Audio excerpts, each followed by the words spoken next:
வணக்கம். ரயில்வே இன்ஜினியரிங்கில் நம்ம இன்றைக்கி வந்து டிசைன் பேராமீட்டர்ஸில் இருக்கிற முக்கியமான பேராமீட்டரான கிரேடியன்ட் பற்றி பார்க்க போகிறோம். ஸோ டிசைன் பேராமீட்டர் அப்படின்னா என்னென்னா, ஒரு ரயில்வே லைன் வந்து நம்ம லே பண்ணுறதுக்கு முன்னாடி அதில் நிறைய பேராமீட்டர்ஸ் வந்து நம்ம வந்து டிசைன் பண்ணும்போது கன்சிடர் பண்ணணும். ஸோ ஃபார் எக்ஸாம்பிள் பார்த்தீங்கன்னா, ஃபஸ்ட்டு அது மெயின் பேராமீட்டர் வந்து பார்த்தீங்கன்னா கிரேடியன்ட். ஸோ கிரேடியன்ட் இருக்கலாம், சூப்பர் எலிவேஷன் இருக்கலாம். அந்த சூப்பர் எலிவேஷன் இது எல்லாமே பார்த்தீங்கன்னா கிரேடியண்ட்டை டிபெண்ட் பண்ணி இருக்கும். So gradient, super elevation, horizontal curve, vertical curves, அந்த கர்வ்ஸ் வரும்போது நம்ம விட வேண்டிய வைடனிங் ஆஃப் காஜஸ், அடுத்து கிரேட் காம்பன்சேஷன் இன் கர்வ்ஸ், அடுத்து வந்து அதோட ரேடியஸ், கர்வ்ஸோட ரேடியஸ். ஸோ இது எல்லாமே பார்த்தீங்கன்னா நம்ம டிசைன் பேராமீட்டரான கர்வ். ஒரு ரயில்வே லைனில் வந்து ஒரு ஸ்ட்ரெயிட் லைனில் ஒரே லெவலில் போச்சுன்னா இதெல்லாம் வந்து கன்சிடர் பண்ண தேவையில்லை. பட் வேறு டோப்போகிராஃபியில் போகும்போது இந்த டிசைன் பேராமீட்டர்ஸில் நம்ம கன்சிடர் பண்ணணும். ஸோ அந்த டிசைன் பேராமீட்டர்ஸில் ஃபஸ்ட்டாக பார்க்க போகிறது வந்து கிரேடியன்ட். கிரேடியன்ட்னா நமக்கு என்னென்னு தெரியும், ஒரு ஸ்லோப்பை, ஒரு ஏரியாவோட ஸ்லோப்பை டிஃபைன் பண்ணுற ஒரு பேராமீட்டர் தான் கிரேடியன்ட். ஸோ அந்த கிரேடியன்ட்டுங்கிறது என்ன டேர்மாக நம்ம ஸ்லோப்பை சொல்கிறோம் அப்படிங்கிற பொறுத்து தான். ஸோ கிரேடியன்ட்டுங்கிறது பார்த்தீங்கன்னா நம்ம எப்படி சொல்லுவோம் அப்படின்னா 1 in 100 அப்படின்னு சொல்லியிருக்கோம், 1 in 50, 1 in 30, 1 in 100 அப்படின்னு சொல்கிறோம். ஸோ அந்த 1னா என்ன, 100னா என்னன்னு ஃபஸ்ட்டு பார்த்துக்கலாம். ஸோ கிரேடியன்ட் எக்ஸ்பிரஸ் பண்ணும்போது அது எப்படி எக்ஸ்பிரஸ் பண்ணுறோன்னா, how much terms in vertical in for horizontal distance, இவ்வளோ ஹரிசாண்டல் டிஸ்டன்ஸுக்கு எவ்வளோ வெர்டிக்கல் வந்து ரைஸ் ஆகிருக்கு அப்படிங்கிறதான் கிரேடியன்ட். ஸோ அதை எப்படி எக்ஸ்பிரஸ் பண்ணுறோன்னா 1 in 50. ஃபார் எக்ஸாம்பிள் அது எப்பயுமே அந்த வெர்டிக்கல் வந்து 1ங்கிற லெவலுக்கு கொண்டு வந்துடும். ஃபார் எக்ஸாம்பிள் ஒரு 10 மீட்டருக்கு வந்து ஒரு 2 மீட்டர் ஹைட் இன்க்ரீஸ் ஆகுது. 10 மீட்டர் ஹரிசாண்டலாக போய்கிட்டு இருக்கு. ஹரிசாண்டலாக போயிட்டு இருக்கும்போது அந்த 10 மீட்டரோட எண்டில் வந்து அது 2 மீட்டர் இன்க்ரீஸ் ஆகிருக்குன்னு வச்சுக்கோங்க. அப்படி இன்க்ரீஸ் ஆகும்போது அதோட வேரியேஷன் வெர்டிக்கலாக 2 மீட்டர் வேரி ஆகுது, ஹரிசாண்டலாக 10 மீட்டர் வேரி ஆகிருக்கு. அப்போ நம்ம எப்படி சொல்லணும்னா 2 in 10ன்னு சொல்லணும். அப்படி சொல்லாமல் நம்ம எல்லாமே 1ன்னு சொல்லணும். ஸோ அப்போ என்ன பண்ணணும், 10 இதை 2 வந்து 1 ஆக்கணும்னா 10 வந்து 5 ஆக்கணும். ஸோ அந்த வேல்யூவை இந்த 2வால் டிவைட் பண்ணணும். ஸோ 1 in அப்படின்னு தான் சொல்லுவோம். ஒரு 2 in 10 சொல்கிறது பதிலாக 1 in 5 அப்படின்னு சொல்கிறோம். ஸோ இல்லை பெர்சன்டேஜாக சொல்லலாம். ஸோ 1%, 2%. ஃபார் எக்ஸாம்பிள் இப்போ 1 in 100 அப்படின்னா 1%, இப்போ 1 in 50 அப்படின்னா 2%. இந்த மாதிரி பெர்சன்டேஜாகவும் நம்ம சொல்லலாம். ஸோ இந்த கிரேடியன்ட்டுங்கிறது ரயில்வே லைனில் வந்து ரொம்ப முக்கியமான பேராமீட்டர். ஸோ அந்த முக்கியமான பேராமீட்டர் வந்து ஏன் அப்படி சொல்கிறேன்னா, நம்ம ரயில்வே லைனில் ஒரு சின்ன கிரேடியன்ட் ஹைட் இன்க்ரீஸ் ஆனால் கூட ட்ரெயினோட ஸ்பீடை வந்து அது ரொம்ப அஃபெக்ட் பண்ணும். நம்ம ஹைவேஸில் இருக்கிற மாதிரியான ஸ்பீடு அங்கே கிடையாது. ஸ்பீட் அதிகம், ஒவ்வொரு கோச்சும் வந்து கனெக்ட் ஆகிருக்கும். ஸோ அப்படிங்கும்போது சின்ன ஸ்பீட் வேரியேஷனும் கிரேடியன்ட் வேரியேஷனும் அது வந்து ரொம்ப எஃபெக்ட் பண்ணும். சிம்பிளாக கிரேடியன்ட் அப்படிங்கிறது ஒரு rise or fall of railway ட்ராக்கோட ரேட், அதாவது rate of rise or fall of railway ட்ராக்னு நம்ம சொல்லலாம். ஸோ இதில் வந்து இந்த கிரேடியன்ட் எதுக்கு யூஸ் பண்ணுறோம் அப்படின்னா, for reducing the cost of the earth work. So இப்போ பார்த்தீங்கன்னா ஃபார் எக்ஸாம்பிள் ஒரு சின்ன ஏரியாவை வந்து அது கடக்கணும் அப்படின்னா அதோட லெவல் வந்து வித்தியாசமாக இருக்குது. ஃபார் எக்ஸாம்பிள் A பாயிண்ட்லேருந்து B பாயிண்ட் போகிறதுக்கு வந்து சின்ன ஸ்லோப் இருக்குது. அந்த இடத்துல வந்து நம்ம இல்லை ஹரிசாண்டலாக தான் போகணும் அப்படிங்கிறதுக்காக நம்ம கட் பண்ண முடியாது. ஸோ அந்த எர்த் ஒர்க்கோட ஒர்க்கை வந்து கட்டிங் ஆஃப் எர்த் ஒர்க்கை வந்து ரெடியூஸ் பண்ணுறதுக்காக நம்ம என்ன பண்ணுறோம், அந்த ஸ்லோப்லேயே அலாங் த ஸ்லோப்லேயே கிரேடியன்ட், கரெக்டான கிரேடியன்ட் கொடுத்து நம்ம வந்து ரயில்வே ட்ராக் வந்து அதில் வந்து கன்ஸ்ட்ரக்ட் பண்ணுறோம். செகண்ட் விஷயம் பார்த்தீங்கன்னா, ஃபார் கிராஜுவல் ஒரு ஸ்லோப் வந்து கிராஜுவலாக இருக்கிறதுக்காக கிரேடியன்ட் வந்து யூனிஃபார்ம் கிரேடியன்ட், ஒரு ரைஸ் ஆல் ஃபால் வந்து யூனிஃபார்மாக இருக்கணும் அப்படிங்கிறதுக்காக கரெக்டான கிரேடியன்ட் வந்து கொடுக்குறோம். அதே மாதிரி ப்ராப்பர் ட்ரைனேஜ். சம்டைம்ஸ் பார்த்தீங்கன்னா தண்ணி வந்து ஸ்டாக்னண்ட்டாக இருக்கும் சில ஏரியாவில். அந்த இடத்துல பார்த்தீங்கன்னா நம்ம ஹைட்டை இன்க்ரீஸ் பண்ணி கிராஜுவலான வேரியேஷன் கிரேடியன்ட் கொடுத்தோன்னா அது யூஸ் ஆகும். அதே மாதிரி இப்போ ஃபார் எக்ஸாம்பிள் ஒரு டவுன் வந்து ஒரு இடத்துல இருக்குது, ஒரு ஹைட்டில் இருக்குது. இன்னொரு டவுன் வந்து அதோட ரெடியூஸ் லெவல், இங்கே அந்த ஏரியாவோட ரெடியூஸ் லெவல் வந்து ஒரு 10 மீட்டர் அதிகமாக இருக்குது அப்படின்னா அது கண்டிப்பாக என்ன பண்ணும், அந்த கிரேடியன்ட் வந்து நம்ம கொடுத்து தான் ஆகணும். ஸோ இந்த 4 ரீசன்ஸ்க்காக தான் நம்ம வந்து கிரேடியன்ட் வந்து மெயினாக கொடுக்க வேண்டியிருக்கு. ஸோ அந்த கிரேடியன்ட் வந்து ஒரு 4 கேட்டகரி இருக்குது. ஃபஸ்ட்டு வந்து ரூலிங் கிரேடியன்ட், அடுத்து momentum gradient, pusher gradient and station yard gradient. So இதில் ஒவ்வொன்றா என்ன அப்படிங்கிறத பார்ப்போம். ஃபஸ்ட்டு ரூலிங் கிரேடியன்ட் பற்றி பார்க்கலாம். ஸோ ரூலிங் கிரேடியன்ட்டுங்கிறது ஒரு மேக்ஸிமம் கிரேடியன்ட். ஒரு பிளெயின்ஸில் போகும்போது, பிளெயின்ஸ்லேயே ஒரு நார்மலான கண்டிஷன்ஸில் இல்லை மவுண்டெயின்ஸில் நார்மலான கண்டிஷனில் போகும்போது மேக்ஸிமம் இவ்வளோ தான் கிரேடியன்ட் இருக்கணும். அதாவது ஆல்ரெடி எக்ஸிஸ்டிங் கிரவுண்டில் கிரேடியன்ட் வந்து இவ்வளோ வரைக்கும் கொடுக்கலாம். அதுக்கு மேலே போச்சுன்னா நம்ம எர்த் ஒர்க் பண்ணி அந்த ஏரியாவை கட் பண்ணணும், இல்லை அந்த ஏரியாவை வந்து ஃபில் பண்ணணும் அப்படிங்கிறத ரூலிங் கிரேடியன்ட். ஸோ நீங்கள் அடுத்து வர கேசஸ்லாம் பார்த்தீங்கன்னா அது கொஞ்சம் ஸ்பெஷலான கேசஸாக இருக்கும். மொமெண்டம், புஷர், ஸ்டேஷன் அப்படிலாங்கிறது. இந்த ரூலிங் கிரேடியன்ட்டுங்கிறது நார்மலாக ஒரு ரயில்வே ட்ராக் ஒரு ஏரியாவில் போயிட்டுருக்கு. ஒரு சின்ன ஏரியாவும் போகலாம், ஒரு பள்ளமான ஒரு ஏரியாவும் போகலாம். அப்படி போகும்போது அது எது வரைக்கும் அலோவ் பண்ணலாம் அந்த ஸ்லோப்பை அப்படிங்கிறதான் ரூலிங் கிரேடியன்ட். சம்டைம்ஸ் ரொம்ப வந்து ஸ்டீப்பராக இருக்குன்னா அந்த இடத்துல வந்து நம்ம எர்த் ஒர்க் கொடுக்கணும். அதே மாதிரி ரொம்ப இதாக இருக்குன்னா, நம்ம மேடாக இருக்குன்னா அதை நம்ம கட் பண்ணணும். ஸோ அந்த ஸ்லோப்பை தாண்டுச்சுன்னா.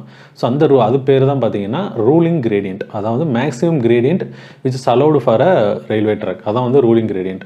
அந்த ரூலிங் கிரேடியன்ட் எவ்வளோ இருக்கலாம் அப்படின்னா ஒரு பிளெயின்ஸுக்கு பார்த்தீங்கன்னா 1/150 1/200 வரைக்கும் இருக்கலாம். ஸோ 1/150 உங்களுக்கு தெரியும், 150 மீட்டருக்கு 1 மீட்டர் ரைஸ் இருக்கலாம். அதே மாதிரி மேக்ஸிமம் மினிமம் வந்து 200 மீட்டருக்கு 1 மீட்டர் ரைஸ் இருக்கலாம். ஸோ 1/150ங்கிறது ஸ்லோப் அதிகமானது, 1/200ங்கிறது ஸ்லோப் கம்மியானது. ஸோ அதே மாதிரி ஒரு ஹில்லி ரீஜன்ஸுக்கு 1/100 1/150 வரைக்கும் இருக்கலாம். ஸோ 1/100னா 100 மீட்டருக்கு 1 மீட்டர் ஹைட் இன்க்ரீஸ் ஆகும். 1/150னா 150 மீட்டரில் 1 மீட்டர் ஹைட் இன்க்ரீஸ் ஆகும். ஸோ இதான் பார்த்தீங்கன்னா ஹில்லி ரீஜன்ஸ்க்கு உள்ளது. ஸோ இந்த இமேஜில் பார்த்தீங்கன்னா ரூலிங் கிரேடியன்ட் ஒரு நார்மலாக ஒரு ஸ்டீப்பராக போகலாம் அப்படின்னா ரூலிங் கிரேடியன்ட் எவ்வளோ அலௌடுங்கிறது இந்த இமேஜை பார்த்தா உங்களுக்கு தெரியும். அடுத்து பார்த்தீங்கன்னா மொமெண்டம் கிரேடியன்ட். ஸோ மொமெண்டம் கிரேடியன்ட்டுங்கிறது ரொம்ப இன்ட்ரெஸ்டிங்கான ஒன்று. ஸோ மொமெண்டம் கிரேடியன்ட் நம்ம வேர்டு மொமெண்டம்னாலே தெரியும். ஸோ இந்த கன்சர்வேஷன் ஆஃப் மொமெண்டம்னு படிச்சிருப்போம்.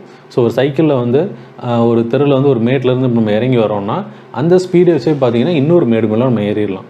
ஸோ அதான் பார்த்தீங்கன்னா மொமெண்டம் கிரேடியன்ட்.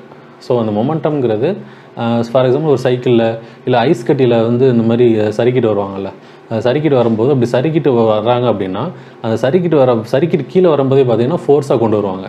திருப்பி மேலே ஏறும்போது பார்த்தீங்கன்னா அவங்க ஃபோர்ஸ் கொடுக்க மாட்டாங்க. ஏன் அப்படின்னா சறுக்கிட்டு வர ஃபோர்ஸே பார்த்தீங்கன்னா எனர்ஜியை வந்து கன்சர்வ் பண்ணி வச்சுக்கிடும். மொமெண்டமை கன்சர்வ் பண்ணிவிட்டு அதுக்கப்புறம் அப்ஹில் ஏறும்போது மொமெண்டம் வந்து அதை ரிலீஸ் பண்ணும். ஸோ இதான் பார்த்தீங்கன்னா law of conservation of momentum. அதே மாதிரி தான் இங்கேயும் யூஸ் பண்ணுறோம் அந்த மொமெண்டம் கிரேடியண்ட்டில். ஸோ அது ட்ரெயின் வந்து ஒரு இடத்துல மேட்டில் இருக்குது அப்படின்னா அதில் கிராஜுவலாக ஒரு கிரேடியன்ட் கொடுத்து அதில் வர்ற ஸ்பீட்லேயே திருப்பி மேலே ஏறிக்கிடும். அதான் பார்த்தீங்கன்னா மொமெண்டம் கிரேடியன்ட். ஸோ அது ஸ்டேஷன் வந்து ஒரு இடத்துல மேடாக இருக்கலாம், இன்னொரு இடத்துல ஒரு மேடு இருக்கலாம். ஸோ அந்த மேட்லேருந்து கீழே இறங்கி அந்த ஃபோர்ஸ்லேயே திருப்பி மேலே ஏறுறதான் மொமெண்டம் கிரேடியன்ட். ஸோ இறங்குற கிரேடியன்ட் பேர் மொமெண்டம் கிடையாது. அந்த மாதிரி அந்த எனர்ஜியை சேவ் பண்ணிட்டு திருப்பி மேலே ஏறுதில்ல, அதான் பார்த்தீங்கன்னா மொமெண்டம் கிரேடியன்ட். ஸோ அப்படி ஏறும்போது பார்த்தீங்கன்னா அங்கே வந்து எந்த பிரேக்ஸும் அப்ளை பண்ண மாட்டாங்க, அங்கே வந்து எந்த சிக்னல்ஸும் இருக்காது. அந்த இடத்துல வந்து வேறு எங்கேயும் ஸ்டாப் பண்ணவே மாட்டாங்க. அந்த ட்ரெயின் தான் கரெக்டாக வந்து மேலே ஏறிட்டு இருக்கும். ஸோ இதான் பார்த்தீங்கன்னா மொமெண்டம் கிரேடியன்ட்டோட எக்ஸாம்பிள்ஸ். அடுத்து பார்த்தீங்கன்னா புஷர் கிரேடியன்ட்.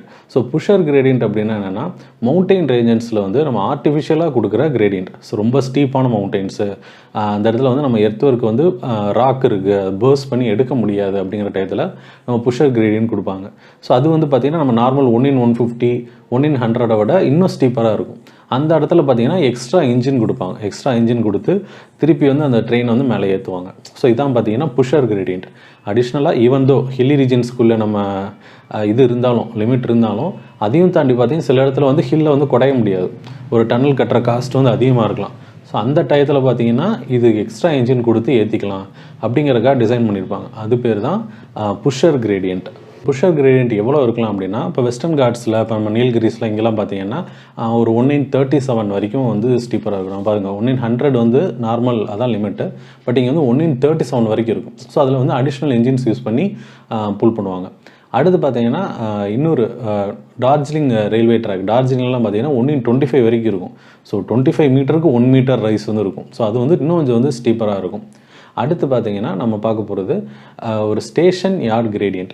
ஸ்டேஷன் யார்ட் கிரேடியன்ட்டுங்கிறது நம்ம ஆர்டிஃபிஷியலாக ஒரு ஸ்டேஷனுக்குள்ளேயே, ஃபார் எக்ஸாம்பிள் ஒரு சரக்கு ரயில்வே ஸ்டேஷன், ஒரு போகிஸ் உள்ள ரயில்வே ஸ்டேஷன், வெறும் அதுக்கு மட்டும்தான், குட்ஸுக்கு மட்டும்தான் யூஸ் பண்ணுவாங்க. அந்த குட்ஸ் ஸ்டேஷனில் பார்த்தீங்கன்னா ஆர்டிஃபிஷியலாக பார்த்தீங்கன்னா அங்கங்கே வந்து அந்த ரயில்வே பிளாட்ஃபார்ம் பக்கத்தில் பார்த்தீங்கன்னா மேடாக இருக்கும் அந்த ரயில்வே ட்ராக்கு. ஸோ அப்போ எதுக்காக நம்ம இப்படி யூஸ் பண்ணுறோன்னா அங்கே மேடாக இருக்க இடத்துல என்ன பண்ணிக்கலாம், நம்ம ஈஸியாக வந்து ட்ரெயினை வந்து மூவ் பண்ணுறதுக்கு எனர்ஜி வந்து கம்மியாகவே என்ன பண்ணலாம், we can easily move. So அந்த கிரேடியன்ட் இருக்குன்னா என்ன ஆகும், ஈஸியாக வந்து அது ரொம்ப பிரேக்ஸ் அப்ளை பண்ணாமல் நம்ம ஈஸியாக வந்து ஒரு இடத்துலேருந்து இன்னொரு இடத்துக்கு வந்து மூவ் பண்ணிக்கலாம். ஸோ எனர்ஜி வந்து கம்மியானதுலேயே. ஸோ அதனால தான் பார்த்தீங்கன்னா இது வந்து ஸ்டேஷன் யார்டில் யூஸ் பண்ணுற கிரேடியன்ட் அப்படிங்கிறனால ஸ்டேஷன் யார்ட் கிரேடியன்ட் அப்படின்னு கொடுக்குறோம். ஸோ இது பார்த்தீங்கன்னா மேக்ஸிமம் ஒரு 1/400 மினிமம் 1/1000 வரைக்கும் வந்து இந்த கிரேடியன்ட் வந்து நம்ம யூஸ் பண்ணலாம். ஸோ அடுத்து இந்த 4 இதுலேயுமே வந்து பார்த்திங்கன்னா ruling, momentum, pusher, station yard gradient இது எல்லாமே பார்த்தீங்கன்னா ஒரு நார்மல் பிளெயினில் ஒரு வெர்டிக்கல் கர்வில் மட்டும் நம்ம யூஸ் பண்ணுறது. இதில் எங்கேயுமே பார்த்தீங்கன்னா ஹரிசாண்டல் கர்வ்ஸ் இருக்காது. அதுக்கு வந்து நம்ம தனியாக படிக்கணும். ஸோ அது பேர் தான் பார்த்தீங்கன்னா grade compensation. So compensation of grade on curves. So ஒரு கர்வேச்சர் இருக்கும்போது அந்த இடத்துல வந்து நம்ம வந்து கிரேடை வந்து காம்பன்சேட் பண்ணணும். ஸோ இது வந்து ஒரு முக்கியமான design parameter. So grade compensation அப்படின்னா என்னென்னா, இப்போ வந்து நம்ம ஒரு கிரேடு கொடுத்துருக்கோம். ஒரு கிரேடியன்ட் வந்து ஃபார் எக்ஸாம்பிள் ஒரு 1/100 கொடுக்குறோம். ஸோ 1/100 கொடுத்துட்ருக்கோம்.